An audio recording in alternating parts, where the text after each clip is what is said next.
Binabayaran ng New York Knicks si Jalen Brunson, ngunit hindi ito kasing laki sa kanyang potensyal na kita.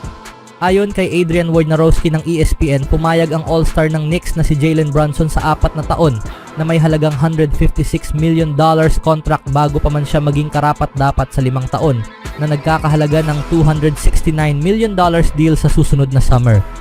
Ang pagkakaiba sa dalawang kontrata ay $113 million sa garantisadong pera. Si Brunson ay mayroon ng kontrata para sa susunod na season na may sweldo na $25 million na may abilidad na mag-opt-out sa 2025. Mas komplikado ito kaysa sa simpleng pagbibigay ni Brunson ng discount ng siyam na numero sa Knicks.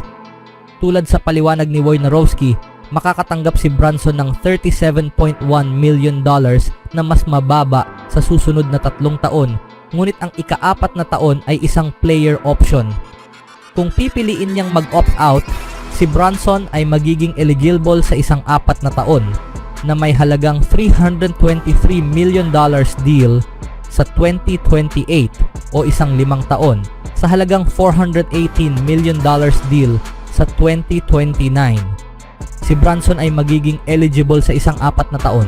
Ito ang isa sa mga dahilan kung bakit pumayag si Brunson na mag-pay-cut ngayon, ngunit ang kanyang kontrata ay tiyak na nakakatulong sa Knicks na panatilihin ang kanilang lumalaking contender matapos pirmahan si OG Anunoby sa isang 5 taon na may $212.5 million contract at i-trade ang halos lahat sa kanilang mga first round draft pick para kay Mikal Bridges. Isa sa mga kapwa Villanova Knicks ni Brunson ang nakikita sa kanyang deal bilang isang patunay na siya ay isang team player.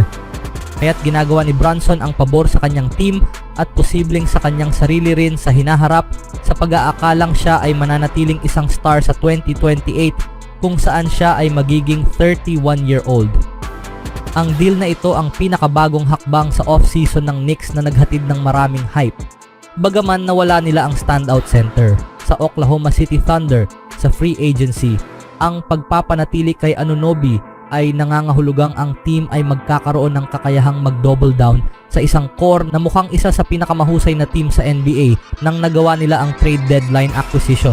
Ang pagdaragdag kay Bridges ay nagpapalakas din sa defensive identity ng team habang nagbibigay ng isa pang player na maaring magkomplemento kay Brunson sa opensa tulad sa ginawa ni Bridges sa 3 taon sa Villanova.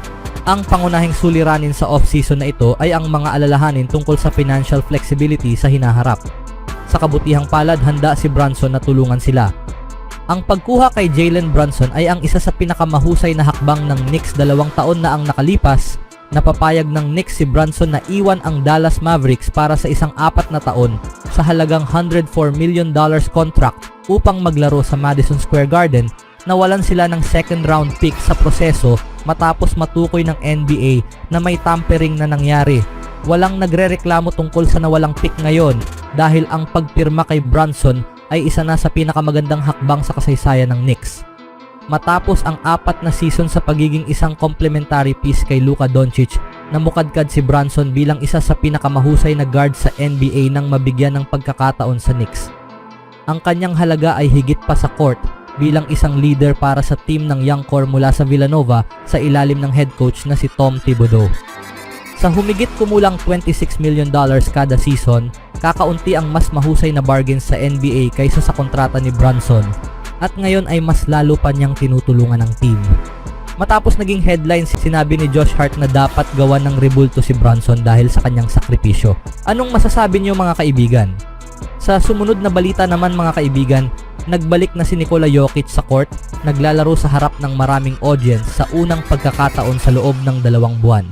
Pinakita niya muli kung bakit siya itinuturing na isa sa pinakamahusay kung hindi man ang pinakamagaling na player sa modernong panahon. Bagay na dapat talaga siyang paghandaan ng Team USA. Sa mahalagang papel na ginampanan ni Jokic, naging pinakamalaking hamon sa depensa ng Serbia ngayong summer si Victor Wembanyama at ang Team France. Ipinakita rin ng Serbia ang maraming lakas mula sa kanilang silver run sa 2023 FIBA World Cup at ipinahiwatig na ang mga posibleng pagkawala ni Nikola Jovic at Dejan Davidovac ay maaaring hindi maging malaking issue para sa kanila. Leading ang Serbia ng 13 points sa halftime at sa huli ay nanalo sa larong ito na may score na 67-79. Sinimula ng Serbia ang laro na may frontcourt na kinabibilangan ni Jokic at Nikola Milutinov bilang counter sa double-headed monster ng Pransya na sina Wembanyama at Gobert.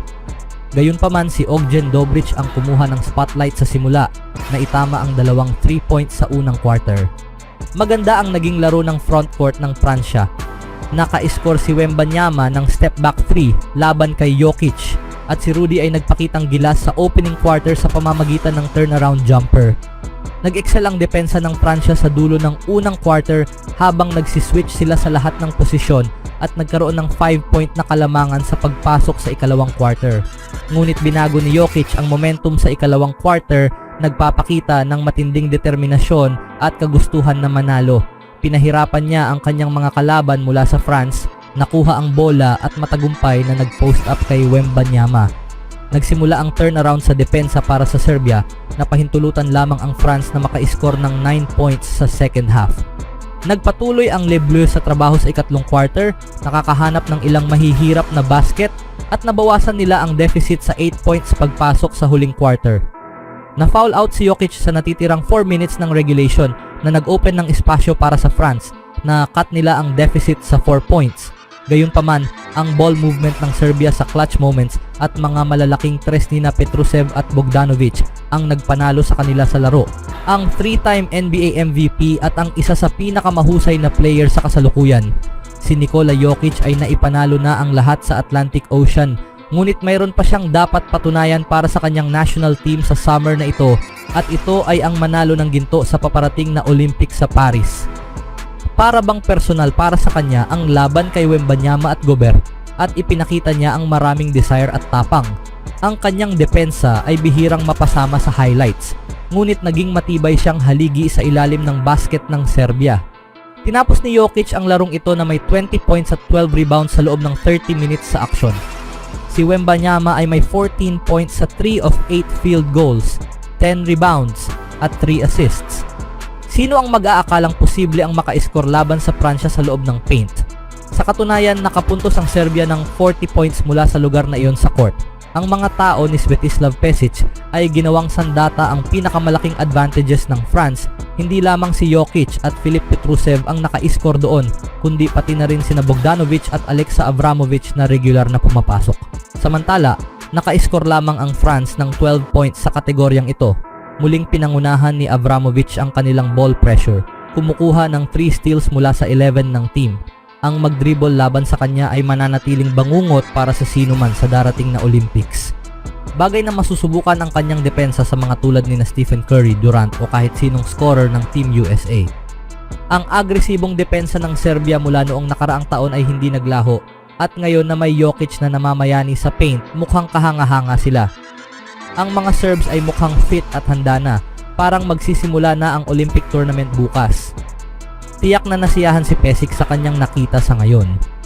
Ngunit magagawa ba nilang mapanatili ang kanilang pisikal na peak sa loob ng 2 linggo? Ang kanilang darating na back-to-back na paghahandang laro laban sa Australia at USA sa susunod na linggo ay magbibigay sa atin ng mas malinaw na sagot. Ano sa tingin nyo mga kaibigan? Always do it on my own, so I gotta get through it. And the only thing I know is to love what I'm doing. Never give up, never slow, till I finally prove it. Never listen to the no's, I just wanna keep moving. Keep my head up when I act, head up that's a fact. Never looking back, I'ma keep myself on track.